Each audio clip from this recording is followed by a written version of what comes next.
ધારાસભ્ય સંજય કોરડિયા સાથે ₹7.15 લાખની છેતરપિંડી કરવામાં આવી છે। સ્પાર્કલ હોલિડેઝ કંપનીએ ધારાસભ્ય સાથે છેતરપિંડી આચરી છે। આ પહેલા પણ ધારાસભ્ય સંજય કોરડિયાના નામનું એક ફેક એકાઉન્ટ બનાવવામાં આવ્યું હતું। જૂનાગઢના ધારાસભ્ય સંજય કોરડિયા ચર્ચામાં રહે છે। ફરિયાદ નોંધાવવામાં આવી છે અને ફરિયાદના કારણે તેઓ ચર્ચામાં છે। જોર્જિયા દેશ જવા માટે એક ફ્લાઇટનું બુકિંગ કરાવ્યું હતું। કંપની દ્વારા એ રૂપિયા પરત ન આપ્યા।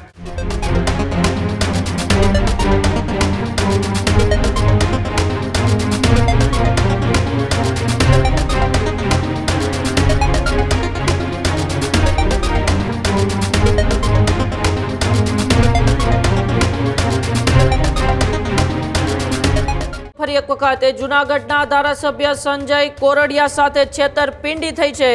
ધારાસભ્ય સંજય કોરડિયા સાથે ₹7.15 લાખની છેતરપિંડી કરવામાં આવી છે। સ્પાર્કલ હોલિડેઝ કંપનીએ ધારાસભ્ય સાથે છેતરપિંડી આચરી છે। જોર્જિયા દેશ જવા માટે ફ્લાઇટનું ધારાસભ્ય સંજય કોરડિયાએ બુકિંગ કરાવ્યું હતું। ઈરાન યુદ્ધના કારણે ફ્લાઇટ રદ થઈ હતી। ફ્લાઇટ રદ થયા બાદ કંપનીએ પૈસા પરત ન આપી આ છેતરપિંડી આચરી છે। ધારાસભ્ય સંજય કોરડિયાના પીએએ ફરિયાદ નોંધાવી છે।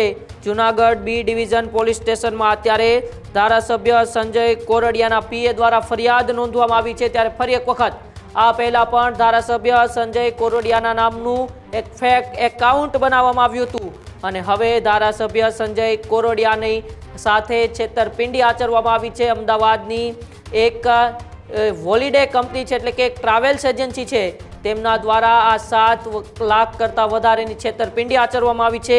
ન્યૂઝરૂમથી મારી સાથે ફોન લાઈન પર પ્રદીપ જોડાયેલા છે। પ્રદીપ, ફરી એક વખત એ ધારાસભ્ય સંજય કોરડિયા સાથે છેતરપિંડી આચરવામાં આવી છે। આ પહેલાં પણ અનેક વખત તેમના ફેક એકાઉન્ટ બનાવવામાં આવ્યા હતા અને હવે તેમની સાથે લગભગ 7 લાખથી વધુની છેતરપિંડી આચરવામાં આવી છે અને પોલીસ ફરિયાદ પણ દાખલ થઈ છે। બિલકુલ ઉમંગ, ધારાસભ્ય સંજય કોરડિયા કે જો જૂનાગઢના ધારાસભ્ય છે ને તેઓ વારંવાર ચર્ચામાં રહે છે। ચર્ચામાં રહેવા પાછળનું કોઈ ખાસ એવું કારણ નથી હોતું, પરંતુ ધારાસભ્યની સાથે આ પ્રકારની ઘટનાઓ વારંવાર બને છે કે તેના કારણે જૂનાગઢના ધારાસભ્ય સંજય કોરડિયા ચર્ચામાં રહે છે। ફરી એકવાર જ્યારે ધારાસભ્ય ચર્ચામાં આવે છે ત્યારે તેમના પીએ દ્વારા એક ફરિયાદ નોંધાવવામાં આવી છે અને ફરિયાદના કારણે તેઓ ચર્ચામાં છે। થોડા સમય પહેલા જ સ્પાર્કલ હોલિડેઝ કંપની દ્વારા ધારાસભ્ય સંજય કોરડિયાના નામની એ જોર્જિયા દેશ જવા માટે એક ફ્લાઇટનું બુકિંગ કરાવ્યું હતું ને એ દરમિયાન અચાનક જ ઈરાનના યુદ્ધના કારણે તમામ ફ્લાઇટો રદ કરવામાં આવી હતી।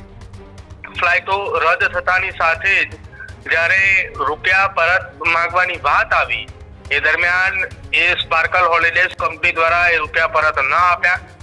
વારંવાર તેમની સાથે સંપર્ક કરવાનો પ્રયત્ન કર્યો, તેમ છતાંય તેમને રૂપિયા પરત ન આપતા અંતે ધારાસભ્યના પીએ દ્વારા છેતરપિંડીની ફરિયાદ નોંધાવી છે।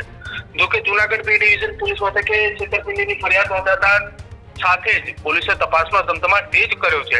સમગ્ર ઘટનાની વાત કરવામાં આવે ત્યારે સ્પાર્કલ હોલિડેઝ કંપનીને ધારાસભ્ય અને તેમના પીએ વતી એ 7.15 લાખની આસપાસની રકમ જે છે તે જોર્જિયા દેશ જવા માટે ફ્લાઇટના બુકિંગ સહિત હોટલ સહિતનાની એ બુકિંગના રૂપિયા આપ્યા હોવાની વાત એ સામે આવી રહી છે કે જેના કારણે રૂપિયા પરત ન આપતા એક છેતરપિંડીની ફરિયાદ દાખલ થઈ રહી છે। જોકે થોડા સમય પહેલા જ સંજય કોરડિયાનું એક ફેક એકાઉન્ટ બન્યું હતું અને તેના મારફતે તેમના તે અંતર્ગત પણ એક ફરિયાદ જૂનાગઢના બી ડિવિઝન પોલીસ મથકે નોંધવામાં આવી છે। એટલે વારંવાર સંજય કોરડિયા ચર્ચામાં એ આવતા જોતા મળે છે અને ફરી એક વખત ચર્ચામાં આવ્યા છે અને એ ચર્ચામાં આવવા પાછળનું કારણ છે કે 7.15 લાખની એક છેતરપિંડીની ફરિયાદ એ ધારાસભ્યના પીએ દ્વારા નોંધાવવામાં આવી છે।